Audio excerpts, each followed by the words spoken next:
Start all. Hi, I'm Bob Doyle, the information philosopher, webcasting from my ITV studio here in Cambridge, Massachusetts. Our topic today is the arrow of time, one of the really great questions in cosmology and in physics, and in general, the notion of time is one that's very interesting to analyze. Now, I'm going to try to analyze it from the standpoint of information philosophy. Information philosophy is the first new method of philosophizing since the early 20th century and the beginning of logical positivism and analytic language philosophy. Information philosophy is a systematic philosophy. That's why I think I can apply it to many subjects like the arrow of time, because it has methods applicable to the fundamental questions about the nature of the universe and our place in the universe. In many ways, information philosophy is radically different from the philosophy taught in our universities today, and that's why I think it will give us answers, or potential plausible answers, to some of the great problems in philosophy. Information itself is neither matter nor energy, and that's why it makes itself an important new tool for working on problems. Now, matter and energy themselves are famously conserved quantities. We only have the same amount of matter and energy today as we had at the beginning of the universe 14 billion years ago. But if we have exactly the same material and the energy, what can possibly explain all the evolutionary changes, the development of things that go on around us every day? I am hoping to convince you that we will understand the changes if we think in terms of the arrangement of the atoms and molecules in the universe. Imagine that they didn't change at all. Then if you had a total amount of material and a total amount of energy, and they did not change their positions relative to one another at all, then nothing would ever happen of interest. But instead we look out at the galaxies and stars and planets, and I will show you that when the universe began, there were no galaxies, no stars, no planets. Indeed, initially there weren't even the molecules of which I am made, or the atoms that made the molecules, or the nuclear particles that are the protons and neutrons inside an atom. Indeed, the protons and neutrons themselves had to wait until a tiny, tiny, tiny fraction of a second after the beginning of the universe, at which time they were quarks that formed with a lot of other super fundamental particles. So my argument then is to analyze any problem in terms of the arrangement of the matter in the universe. And it's that arrangement of matter, the information that's needed to describe where every single particle is, and what's needed to describe the interactions between all the particles, because it is fundamentally the interaction between matter, atoms, and photons or radiation that gives us the interesting things that are going on in the universe today. Okay, so our topic is going to be time, and the question we want to think about is, if we could reverse the time magically, would the whole universe look like a movie going backwards, in which every single frame we just get back the original frame, so that there isn't this fits well, by the way, this idea that it's all just a movie. You can see how that makes our colleagues in philosophy who are determinists, who think that there's only one possible future, it makes them happy. And why does it make them happy? Well, it's like the famous writing on the wall, that there's a book of time, and everything that is to happen in all times is in that book of time. The entire past And in principle, at least, we could write a book of the past. We could look back and see how well we know everything, and it turns out that our human ability to know is inadequate to have every single prior event known. But we do believe in our physics and our thinking about the world that everything that has happened is fixed. So we call the past fixed. That is to say, there's no way we can change the past. The past is given. It has, don't cry over spilt milk is the notion. Whatever has happened has happened. We may have been involved in it. I do believe we were, that humans have a role in changing or in controlling the world around us so that we bear a certain amount of responsibility for things that happened in the past that were under our control. I do believe we have that control. However, those who are determinists, those who are convinced that there's only one way the world could be, and those persons might have a sense of a grand plan that is way beyond our level, and that the plan is happening. God's will, they say, inshallah, and so forth. It could be that such thinkers are also happy with the sense that the future is just as certain, just as fixed as the past. Now, that seems like a radical idea. We all think that when we wake up in the morning, we might choose a different breakfast cereal today, or decide to go on a vacation in a few weeks, and that we would have been the ones who decided on such a vacation. But there are thinkers, some very prominent physicists, especially those who really buy into the idea of special relativity, that the future is just another version, time going into the future and back out into the past is just another dimension, just like the spatial three dimensions of an X and a Y and a Z, or a left, well, not exactly left-right is one dimension, and then orthogonally, say, streets in New York and avenues and so forth are perpendicular, and then we have the different levels in the city, and we can put a three-dimensional map onto our space and say exactly where we are in space by giving three numbers. X, Y, and Z is the way we usually do it, and those three numbers correspond to what are called the degrees of freedom we have. We are free to go up the avenues in New York, okay? Or we're free to cross the streets. Or we're free to get in an elevator and go up into the buildings and come down again. 3 degrees of freedom, 3 dimensions. And the special relativists then like to say, let's add an extra dimension of time and make the incredible, strange assumption that we could be in different places in time just like we can be in different places in the 3 dimensions of space. Well, the problem with that is that time seems to have a very special property, that the past is a given and that the future is an unknown.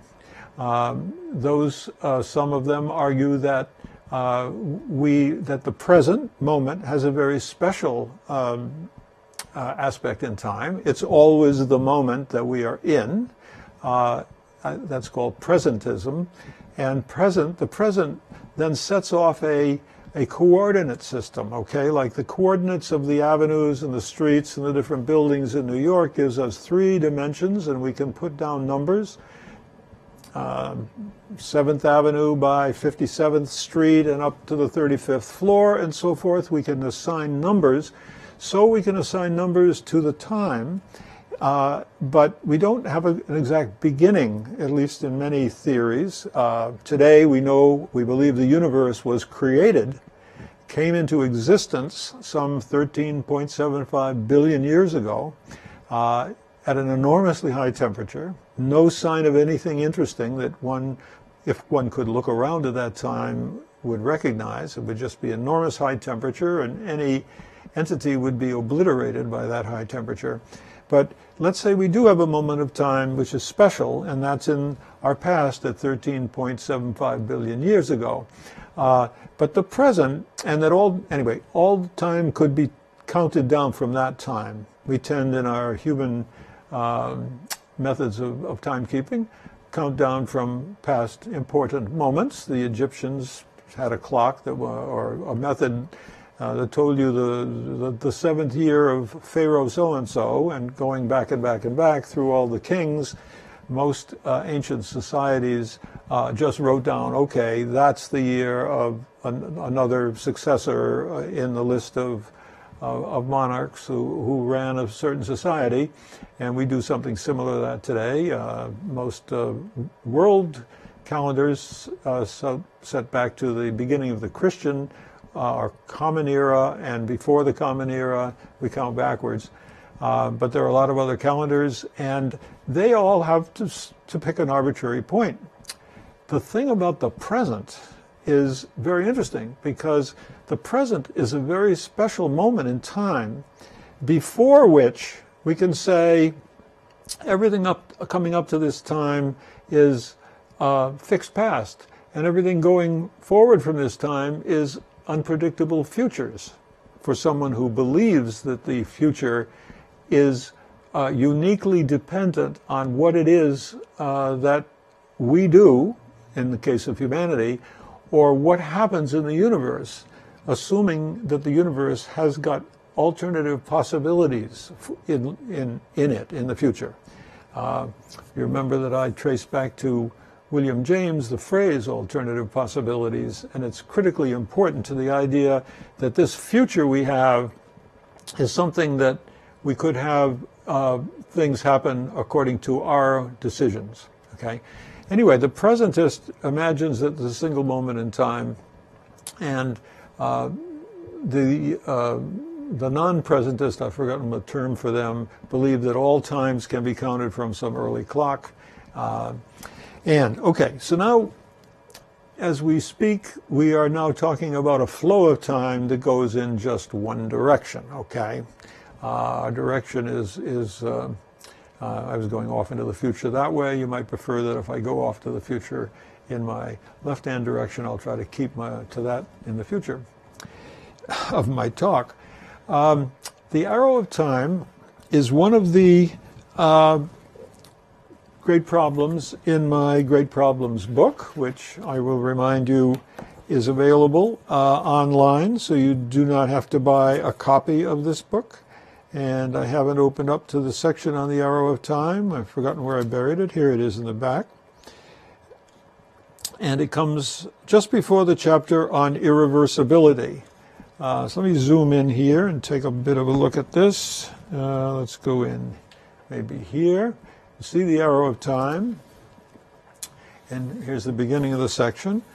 I've got a couple of pictures we'll be using, and I may use my web pictures instead. I just want to point out that next is the question of irreversibility, and our information science will be able to tell us something very important about this question of whether or not you can reverse things and in time, and if you did, what would happen if things were reversed.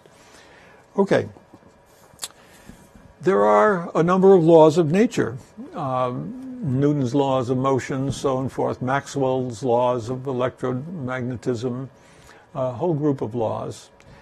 Almost all of these laws are the same in the sense that if we look at the way things behave and could turn the time around, things would more or less still follow the laws. There wouldn't be any new changes here. But there's something different about the arrow of time. In one particular case, the time seems to be connected to one law in a different way, and that's the second law of thermodynamics that we've talked about a little bit. It's a law that says, let's quickly flip to a little picture here in our arrow of time chapter. Come back here. So here's an illustration that my friend David Laser developed in his ideas about the arrow of time. A very important paper he wrote in 1975 for Scientific American. Laser imagines a bottle full of perfume, and you take the top off, And we start to see a smattering of little dots. I hope you can see those dots. Let me see if I can see them on my big screen. I guess I cannot, so I hope you'll be able to see these. In any case, there's a little squiggly line showing the path one single particle might have taken as it left the bottle. It would collide here, and then here, and then here, and then here, and so forth. A whole bunch of possible collisions with other perfume molecules until it diffuses throughout the whole space of the room. And of course, our nostrils are quite sensitive to the presence of molecules, so upon someone opening a bottle with something like a perfume, it's surprising how quickly that smell is sensible elsewhere in the room. So anyway, as time goes by in this picture, we see we now have a half-full bottle, and that little particle that had the initial steps here, you see it's now added several other collisions and traveled off in various different ways. And then eventually we come to what's called equilibrium. We say that the second law has advanced to the stage of maximum entropy. At this point, there's very unlikely that there'll be any additional change in the number of molecules in any particular volume. See, if we go back to the earliest times, the density of molecules is low here. In fact, when the bottle was closed, it was zero. There were no particles except, say, air, and then out come the perfume molecules. So there's clearly a directionality to the behavior of gases, which are moving in states of high order. They're all in one location, moving over to where they're distributed randomly throughout the whole volume. And here our little particle is shown banging around several more places where it winds up. This tells us that when we're dealing with statistical events with large numbers of possible places for things to be, the entropy law, the second law, is that this entropy, this measure of disorder, going from an orderly arrangement of molecules inside the bottle to a disorderly arrangement in respect to what it had been at the beginning with the bottle full, and we now have a maximum of disorder, and from then on we seem to lose the appearance of change in time. So change in time seems to be associated with the increasing in entropy. And we're going to make a lot out of that, because the question is, if we were able to reverse the time, which is our question, could every this collision be run backwards like a movie? Could every single collision arrange to have this particular perfume molecule hit an air molecule, or possibly another perfume molecule at some point, and make its way all the way back into the bottle? And could we possibly imagine that it would look exactly like a movie going backwards, which is our question for the day. Now, in order to see whether that would happen at the individual collisions level, we're going to have to think about things like this question of reversibility. So let me back up just a moment and show that we have a chance to think about what happens when two particles run into one another. If they collide and say this is a perfume molecule and this is an air molecule, and they go off in a certain direction, are they likely to come back exactly the other way when you turn the time around? If, and now this is an important notion, what does it actually mean to say turn the time around? As a practical matter, we can't turn the time around. We have no idea what it is that's ticking and ticking. Our clock is ticking, but what is it that's happening to us in space and time such that the space seems to be a pretty stable thing? We understand it, we move around in it, things seem to be in the same places and day to day. The space seems to be more stable and substantial, whereas time, it doesn't even seem to be anything. Is there a being aspect to time? Remember our discussions of being and becoming, which go all the way back to this argument between Parmenides, who is Plato's most influential, most important influence, and Plato leaned towards the idea that being captured the notion of those entities that have an eternal character. For example, truth, the idea that if something is true, it must always be true. The idea that the things that change are somehow impermanence gets to the notion that there's somehow something wrong with them, something less about them. Plato definitely had a preference for the eternal being, truth, goodness, and beauty. These kinds of thoughts seem to be thoughts or ideas, and for Plato, the ideas were constants that wouldn't be able to set the foundations for our thinking. Of course, his student Aristotle turned around and said, no, these ideas, I mean, the idea of a perfect circle and so forth, the things that have being have been abstracted away from the things that are changing all the time or becoming. And Plato certainly knew of the anti-Parmenides person, Heraclitus, who said all things are changing all the time. That change is the constant, so to speak, which is sounds like oxymoronic, but that change is the condition. Everything flows, he said. You can't step in the same river twice, he said. Everything is changing. But, and here Heraclitus shows his genius, certainly aware of Parmenides, he says, however, there is a logos. And the word in Greek means many things. It is our ratio, and it is, anyway, it's a story, an account. A logos is a story, and it's a word. It's an important word, but the word is an explanation for things. And in the mouth of Heraclitus, logos came to mean that there is an explanation, and that explanation is constant. We can read into the logos that there are things that are somehow controlling or managing all the change that we see. This notion of Heraclitus that there is a logos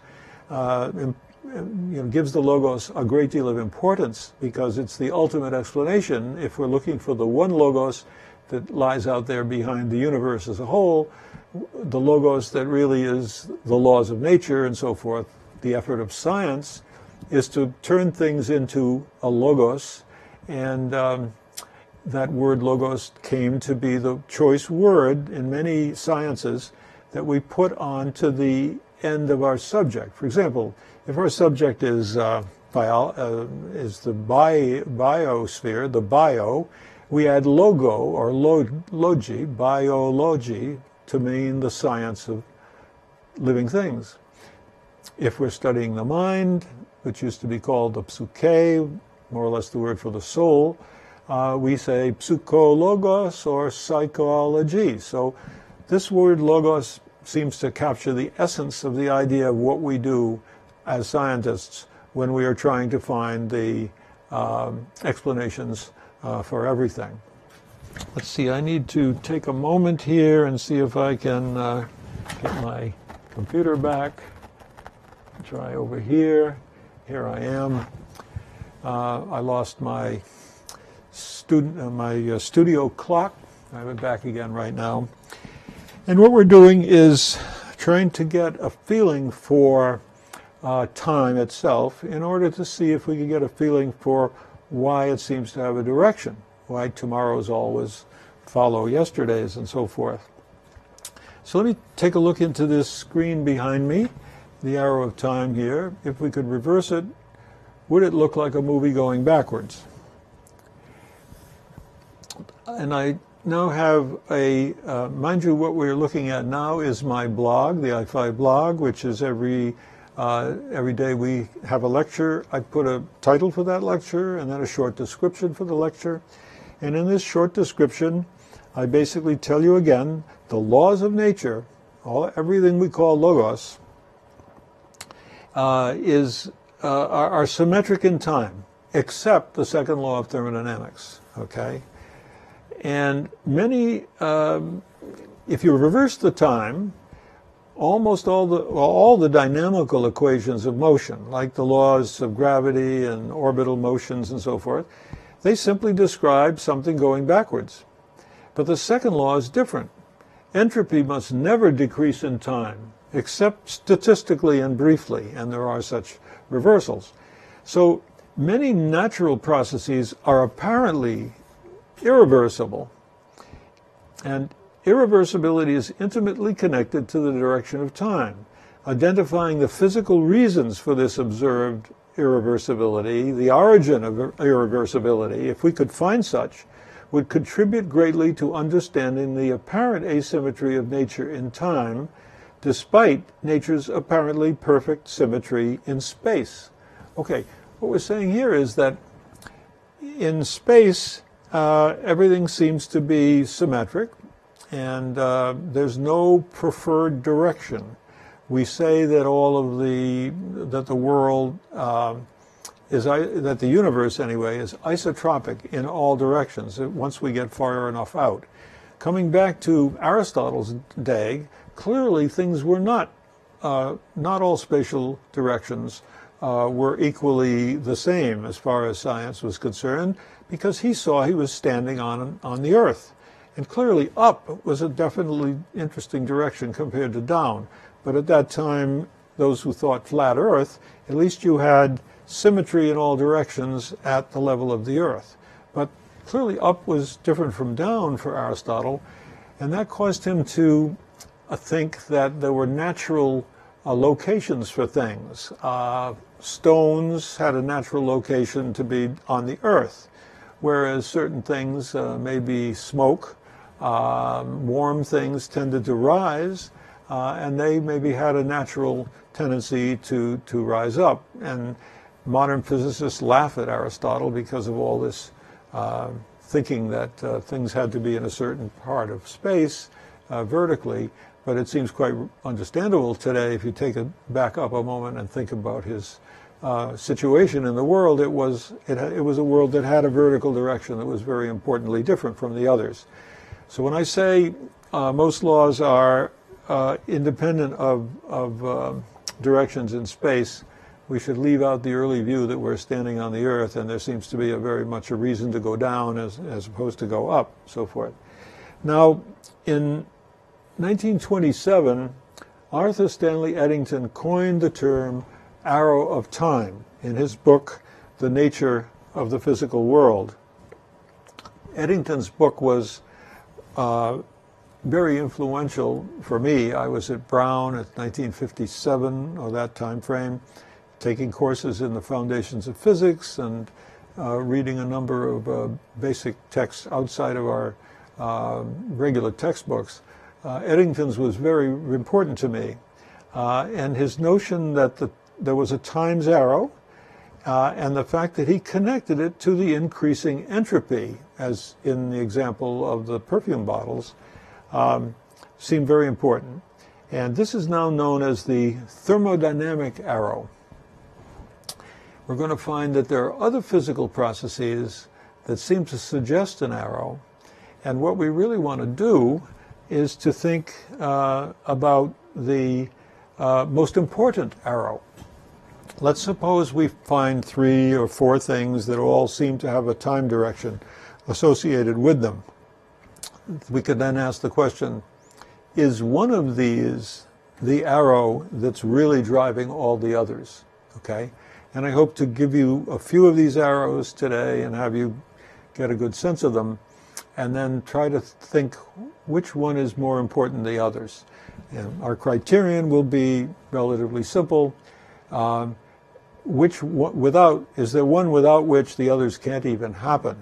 Would be kind of one way of putting it, but we'll work on that.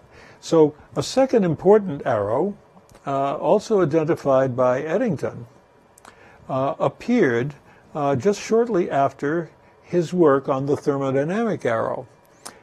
That work on the thermodynamic arrow is an important one to consider. Let me just try to tell you, because what happened in 1927 opened Eddington's mind in a very big way. In some ways, it should have happened earlier. I wish it had, because Eddington was a great friend of Albert Einstein and was the astronomer that led the eclipse expedition that confirmed Einstein's predictions that light would curve when it passed by the sun.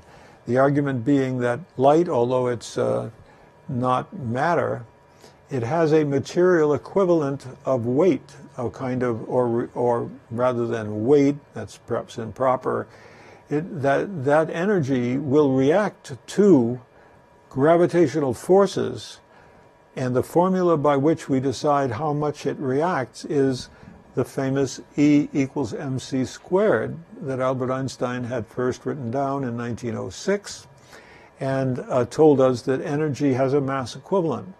And you'll recall the m being multiplied by the velocity of light squared.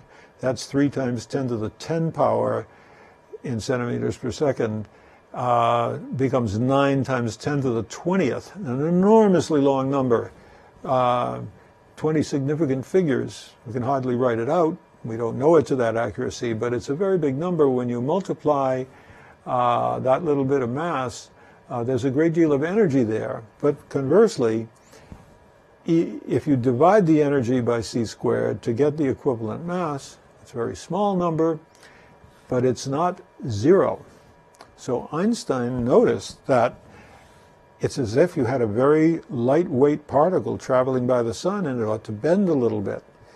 And that would cause us to look out during an eclipse and try to see the stars on the sky behind the sun, which is not easy. Normally, the sun blinds us to anything like stars. The sky is all bright and blue. But during the eclipse, everything gets dark. Eddington could set up cameras with photographic plates behind them and expose and look for the positions of all the stars. And Einstein says, if the light has been bent, a certain starlight will appear to be coming from a slightly different distance, a position in the sky. And Eddington developed those photographic plates, compared them to the sky, the night sky, for the same constellations, the same stars, and found they were expanded around where the sun had been during the eclipse. Space seemed to be curving light.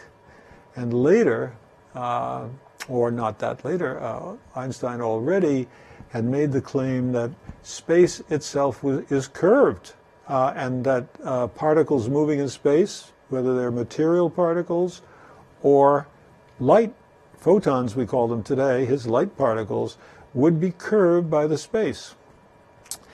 In his work, he'd actually said this would affect even something as large as a planet, but the effect on the Earth would have been immeasurably small. Nevertheless, Mercury, which is a lot closer to the sun, should have a very tiny effect on it.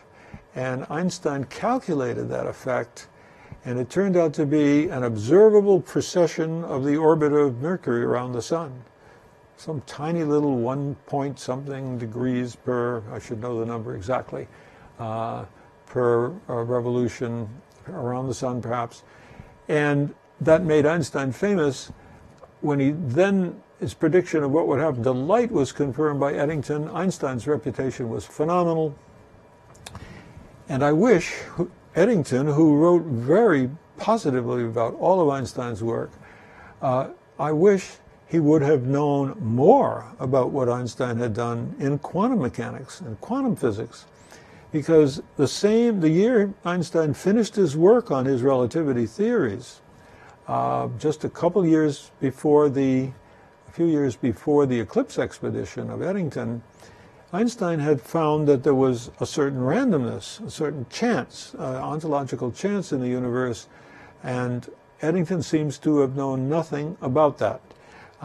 Because if we come back to Eddington for a moment, and I could switch to this screen where I have my own paper on my own web page. So here we are in Information Philosopher with all our philosophers down the left side, and drop-down menus on the top to all our problems.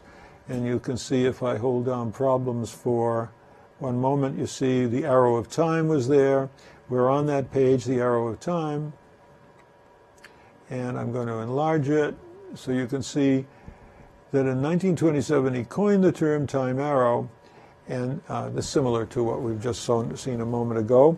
So Eddington in 1927 was invited to give the most prestigious lectures in science in the world at that time.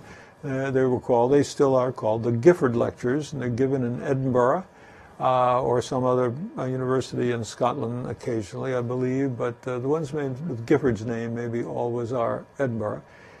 And Eddington gave his talk over a few course of days, and then of course he planned to turn it into a book.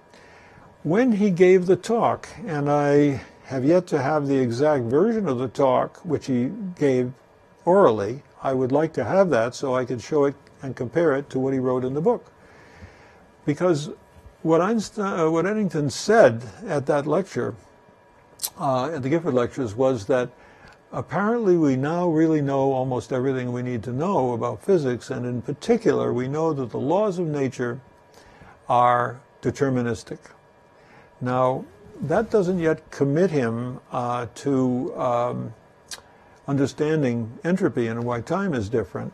So he had written that differently. But when he wrote that physics is deterministic, he was with most of physicists of that day, and many philosophers thought there are clearly laws, we're going to discover all the laws, end of story. But then in 1927 was the year that Werner Heisenberg, who had created the first quantum mechanics of modern quantum mechanics, called matrix mechanics, in 1925. And 2 years later, in 1927, same year that Eddington gave his Gifford Lectures, Heisenberg comes out with the concept of the uncertainty principle, that we do not know exactly how a particle is going to react to being hit by another particle or having light shown on it, that the light might bump the particle, disturb it, and that we could not know its position up to a certain error in its position and or its speed or momentum. The uncertainty was a combination of errors involving its speed on the one hand and its position, and these two work together. The product of these two, the product of momentum, that's its motion and how much mass it has, with its position in coordinate space, that product had to be equal to Planck's quantum of action, the quantity h that Planck had used to help understand radiation theory, and it introduced quantum mechanics. We say quantum mechanics, and that quantum is called a quantum of action, and an action is the product of momentum and position. It's also the product of energy errors and time errors, because energy times time has the same dimensions as momentum times position, and it also has the same dimensions as what we call action, which is itself a physical quantity that describes the moment of momentum, they call it, the angular momentum. Regular momentum, linear momentum, is the one we normally describe when we talk about momentum times the actual position in that direction. But the moment of momentum, or the angular momentum, goes around like this, and the complementary variable that goes with the angular momentum is the angle, okay? So here's an object, and it has a certain direction, and it's turning. So that's the angle, and as the momentum has an error in it, if we don't know exactly how fast it's turning, that multiplies by how well we know the angle. It's as if the angle is a kind of position in spherical space, and the angular momentum is a kind of motion and matter, the inertia of this rotating object, the rotational inertia. So there are these three ways of talking about the uncertainty principle, and we'll do more about those in the future because it turns out to have basic kind of insight into what's going on in physics in general, especially quantum mechanics. But coming back to Eddington again, when Eddington reads of the uncertainty principle, he then edits the book called The Nature of the Physical World, which I think I mentioned right there. And he now says it appears that the old idea that the universe is completely deterministic may be incorrect. And he decides that this having a certain randomness, a certain chance, he didn't want to use those words exactly, but he did talk about the uncertainty. This, he thought, could leave a chink in the wall, the chink. There's just a chink, just a little bit of possibility here that maybe human beings have free will.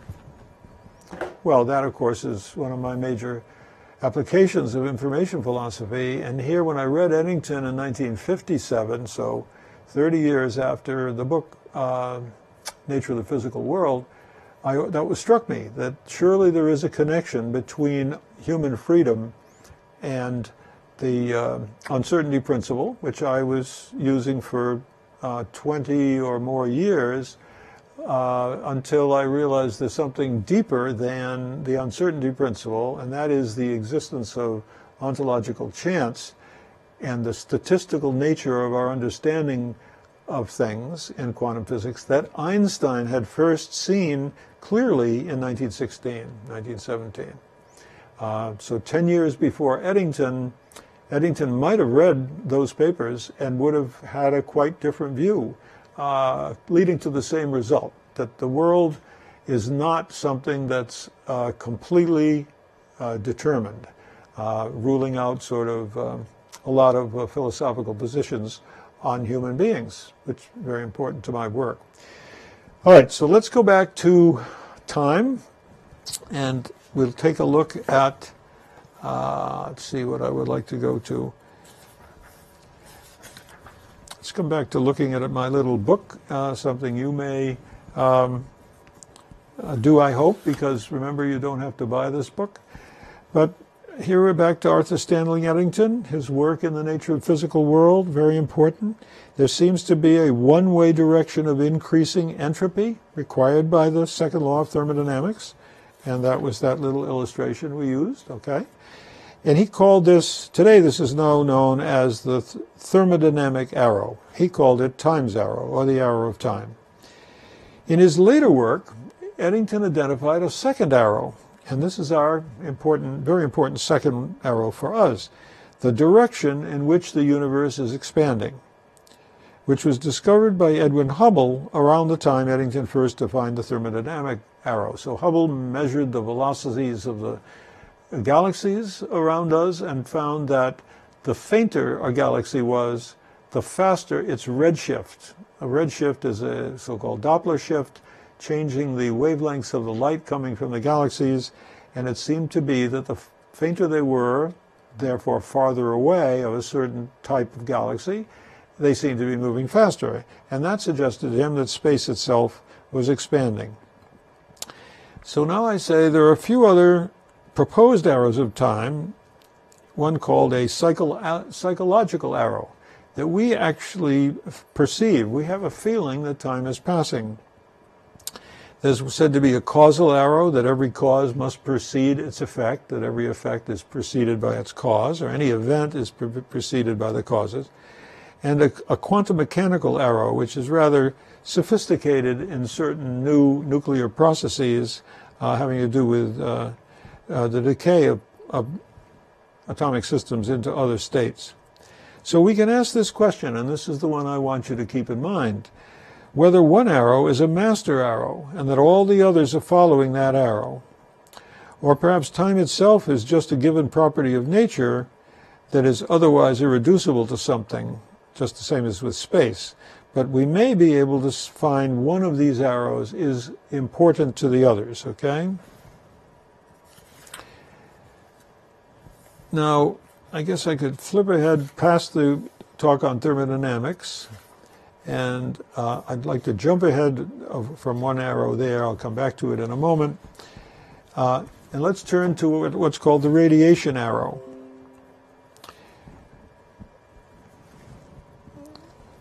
Basically, we've talked how Einstein, when he first worried about what light was doing in what's called the photoelectric effect, where a photon of light seems to, or he called it a light quantum, is coming in and hitting a metal plate, and an electron is being ejected from the metal.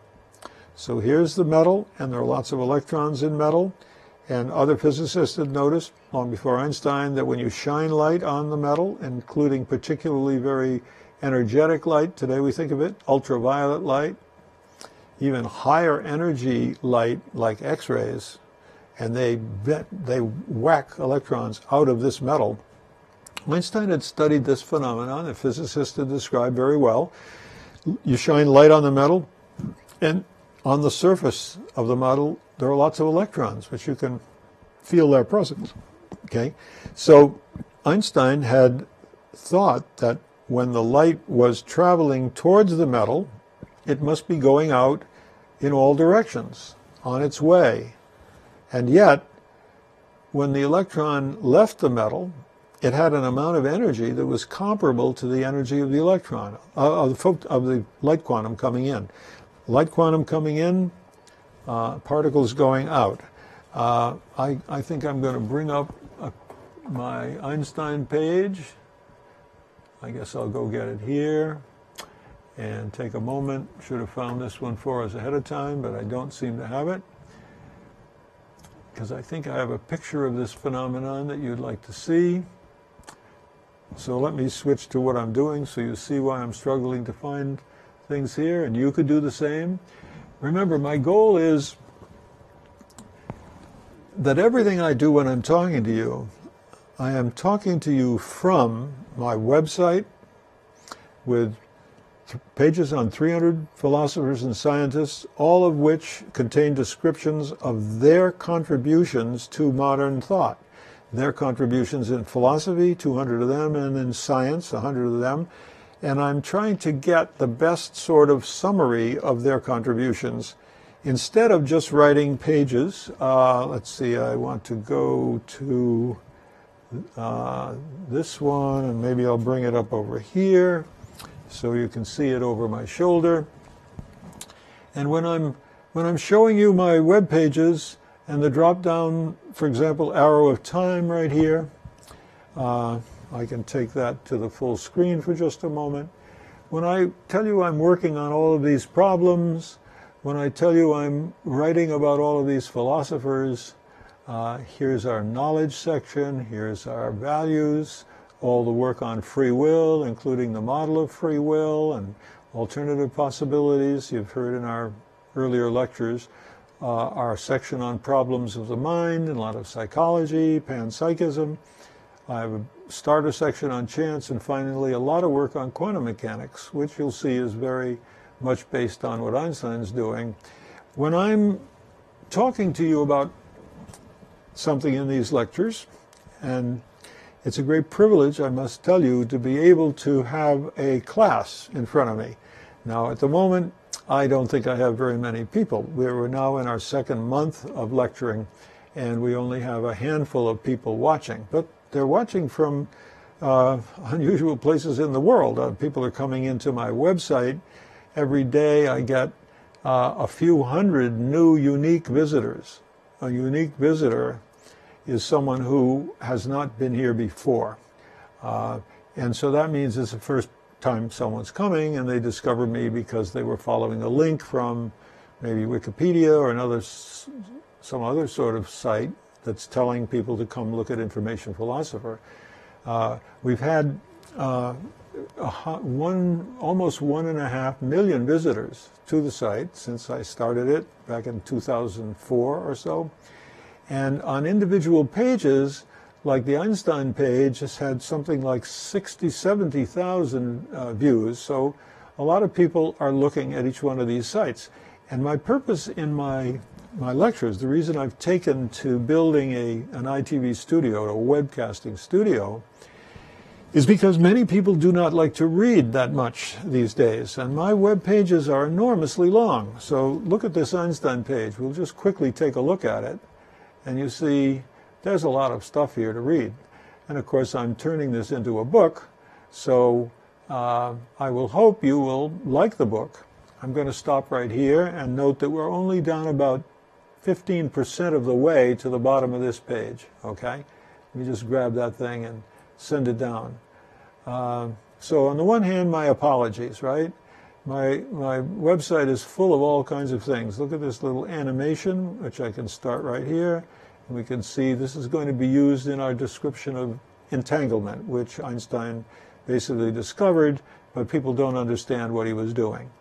That's the bottom of my Einstein page. And notice another thing I try to provide, every web page, every one of his papers, some in German because that's important, but mostly all of the critically important papers that I would like some of you who get very deeply into the work we're doing with information philosophy. Maybe someday you'll think of yourself as an information philosopher and learn something from what I'm teaching you. You will then want to be able to go to these and get what I think is important and get references where you can read the arguments of the original thinkers themselves, which led me to my position on their work at the present time. Okay, so that's an overall look at our website, and I want to go back down to that position I jumped away from, which is somewhere around here, right about here. Here's a little diagram of light coming in and electrons being ejected. And that was Einstein's situation when he realized the light is going off in all directions. If it goes off in all directions, and if we just sent one tiny amount of very small amounts of light, that light would have to get itself collected back together again energetically to kick out the electron. That led him to the theory that light is actually particles, much like atoms or electrons. Okay, so I went there because we were taking a look at the so-called radiation arrow. Well before Einstein, it starts here by saying whether it's electromagnetic waves or waves in water, we only observe wave-like disturbances that propagate outwards in space away from the disturbance. These waves are described by what is called the retarded potential, and that's a little technical. But in his 1909 discussion of waves and particles, Albert Einstein described the very remote possibility of incoming spherical waves. Now, what do we mean by an incoming spherical wave? What Einstein is saying, imagine here's some water waves. Let's see, I'll show them to you this way. A puddle, stone in the middle, and those waves go away from the disturbance in the middle. Imagine, Einstein thinks about it, could we ever have a wave, a beautiful circular wave set that comes on in, and all gathers it together in the middle where the stone fell in? Now, it doesn't seem very likely that there's such a thing. It seems like the movie going backwards, and that's our clue to the fact that radiation is connected to has a time arrow. We're going to call it the radiation arrow. Einstein thought about it, and I guess he said a key phrase that's going to be very important to us. According to our prevailing theory, an oscillating electron generates a spherical wave that propagates outwards.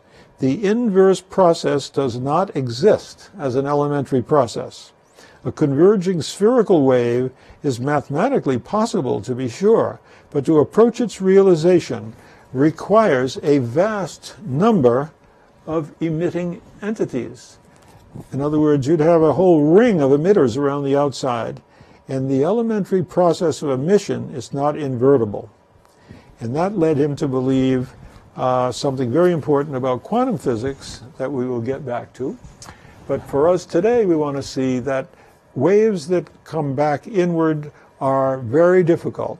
In fact, they were part of the design of the atomic bomb, was to create a sphere of explosive charges in all directions so as to explode and create an inward pushing pressure wave which pushes the uranium of the original bomb into a critical condition and cause a nuclear explosion.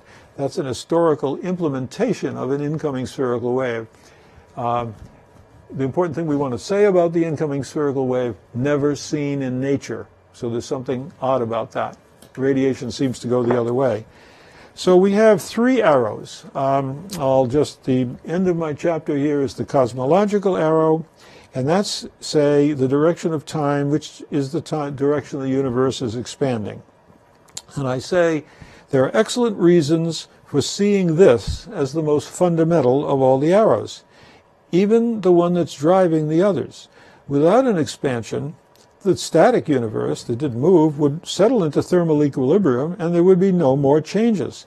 There would be no entropy increase to show Eddington's thermodynamic arrow, and there would be no information increase, as seen in Laser's, David Laser's historical arrow.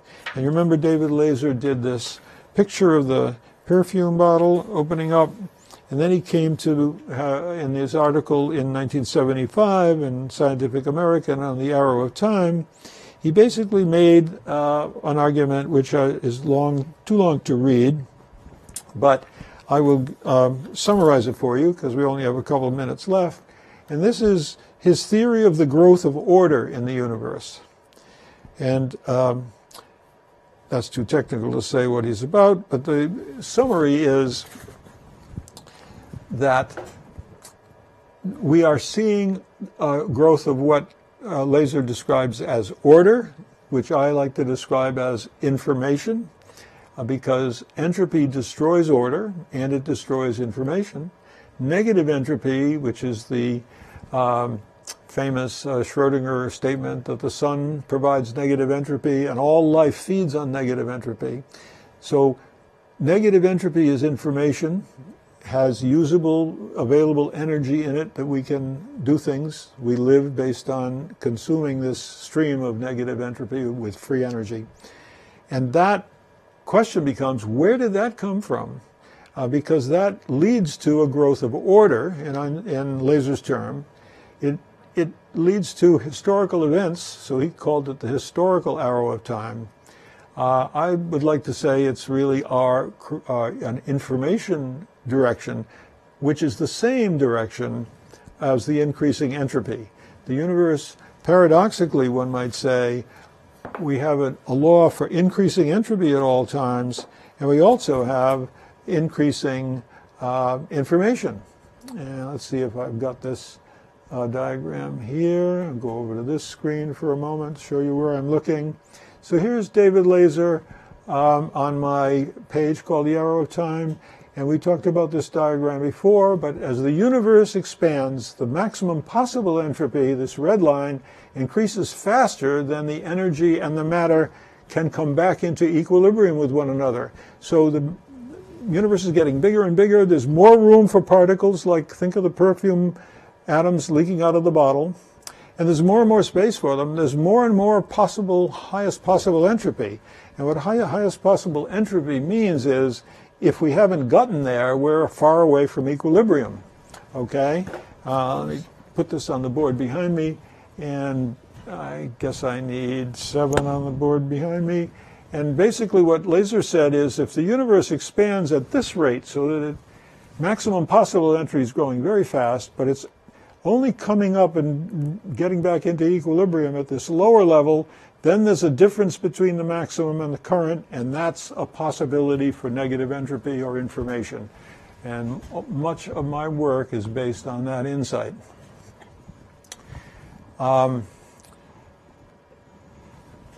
If the universe had gotten back into equilibrium, in other words, the disorder kept up with the expansion, there would be no me, no you, no conversation like this. But if the universe expands fast enough to allow all kinds of things to be seen and to form, so at some early time here we can imagine forming the galaxies and stars and planets, and then several billion years farther along we imagine life forming and so forth. It's all made possible by this headroom between us and maximum equilibrium, the so-called heat death we'll see in a later lecture, which physicists worried about for the longest time, is just no sign of happening here. Instead, the universe seems to be an open universe, getting more and more headroom in it, and although we may run out of energy sources at the very, very long future, it appears we've got plenty of room to have order and information in our universe. So I want to say thank you once again for listening in real time. Since this is a live stream, I may have just a few of you. but I hope over time to be able to show you all of our lectures. And I now have 25 of them up. Little blank, I'll fill this one in from last Friday. And this is on a web page that's behind the link, Lectures.